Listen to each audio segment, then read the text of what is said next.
September 11th, 22 years ago, we're remembering Margaret Mattic of Detroit.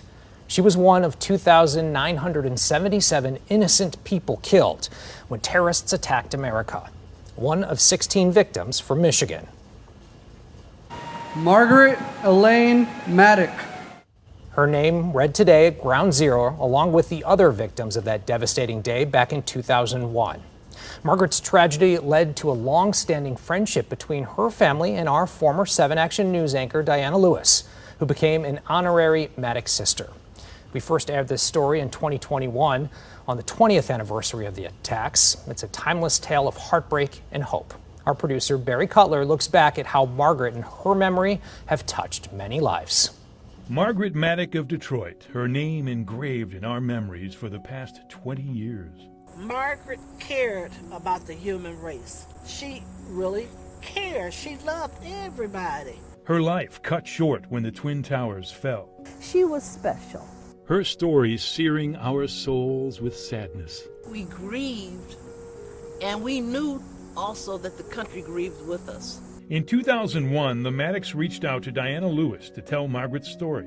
We had no idea the ashes of disaster would ignite an unexpected friendship between our Channel 7 news team and a grieving family. Here we have the darkest day of our country, and we have a family who has lost a sister, and they are so full of love. Today, they're reuniting, remembering Margaret. We call her dimples because she had the most prettiest dimples. And their mother, Katie, whose strength and faith in the face of horror gave them all courage and hope. It was so beautiful, the most beautiful day as I could remember in my life. But September 11, 2001 quickly transformed into America's most hideous day. We're joined by the entire network just to show you some pictures. This is at the World Trade Center. I remember calling out to the Lord. I say, Jesus. I say, Lord, what is happening? And I saw this plane going into the building. And I thought, World Trade Center? Is that where Margaret works? Margaret, trapped on the 83rd floor of the North Tower, asked a friend to call her mother. She called me and said, I'm in this building. I can't get out.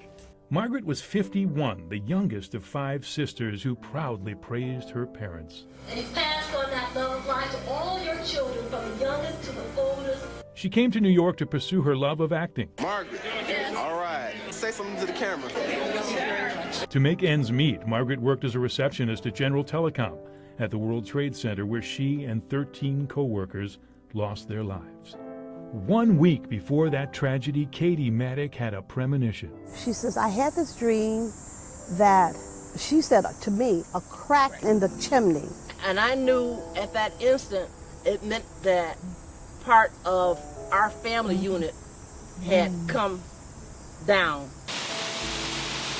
The September 11th memorial now stands at Ground Zero. I went there 3 years ago and found Margaret's name stencil cut into the bronze parapets surrounding the twin reflecting pools. And I remembered Katie's touching words about losing her daughter. I don't have to wonder where my child is.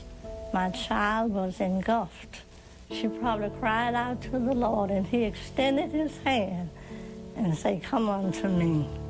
You're worthy. You're worthy. Then the healing began. With a heartfelt memorial and eventually a reading of a play Margaret wrote called Mother of Pearl. Known to all as Godmother. The proceeds provided scholarships for young students from Wayne State and Cass Tech. Margaret still isn't here, but she's been with us all this time. And we are reminded we love her. We all are together family. Mrs. Mattic sadly passed away 10 years after the tragedy. This family showed so much love.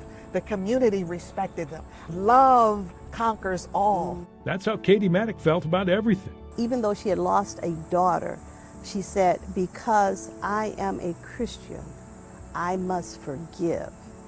And if more people could be more forgiving, I think the world would be a better place. It's a bittersweet feeling knowing fate made them sisters. The Lord makes a way, and he works in mysterious ways. Yeah. When you lose one, you gained someone Thank else. you. And quite heartwarming to see how love keeps them friends. But this family is a treasure to the city of Detroit. And I thank God that I'm sitting here with them and that I got to know them.